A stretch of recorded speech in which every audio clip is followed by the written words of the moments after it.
นึกน้องวัยมาภัยแต่30 ឆ្នាំជាวัยដែលពិបាកបកក្រោយមែនតើសូមចំណាយពេលវេលានៅក្នុងวัยមួយនេះឲ្យមានតម្លៃបំផុតសម្រាប់ជីវិតសម្រាប់គ្រួសារសម្រាប់មុខរបររបស់យើងអាយុ20ទៅ30 ឆ្នាំធ្វើអីគឺត្រូវធ្វើឲ្យច្បាស់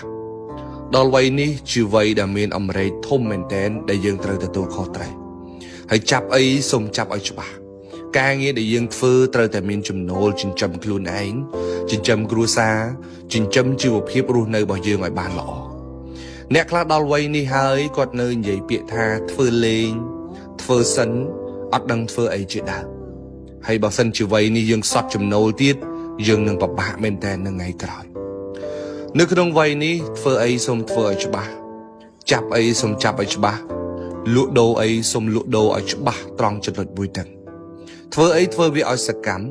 ធ្វើវាឲ្យវាមុតហើយផ្ដោតលើវាផងអ្នកខ្លះនិយាយថារកចំណូលពីការងារហ្នឹងបានច្រើនគួរសមដែរប៉ុន្តែដូចជារកអីដែលខ្លួនឯងស្រឡាញ់ហ្នឹងមិនទាន់ឃើញហើយចេះតែមិនទាន់ច្បាស់ហើយចេះតែធ្វើលេងអញ្ចឹងទៅព្រោះកំពុងតែរកការងារដែលខ្លួនឯងស្រឡាញ់ហ្នឹងមិនទាន់ឃើញ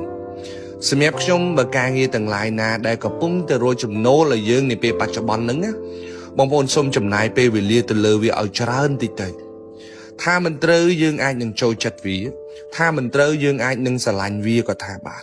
ប៉ុន្តែបើសិនជាយើងរੂការងារដែលយើងស្រឡាញ់មិនទាន់ឃើញផងហើយយើងមើលងាយការងារដែលខ្លួនឯងកំពុងតែធ្វើនឹងទៀត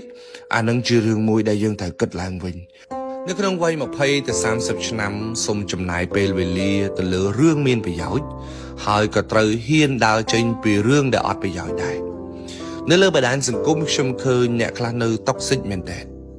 ឃើញគេផុសការងារមួយចំនួនដែលអត់មានប្រយោជន៍ឬក៏មិនពេញចិត្តជាមួយវីដេអូជាមួយ content ដែលគេផុសហ្នឹង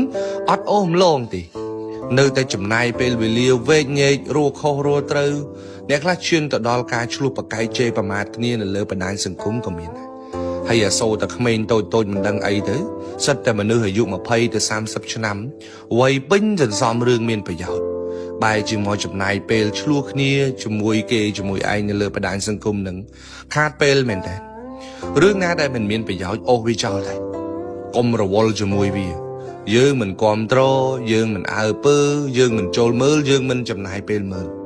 បណ្ដាញសង្គមបច្ចុប្បន្នប្រៀបដូចជាទឹករលកប្រៀបដូចជាសមុទ្រអញ្ចឹងអ្នកចេះនេសាទគេកំពុងតែរត់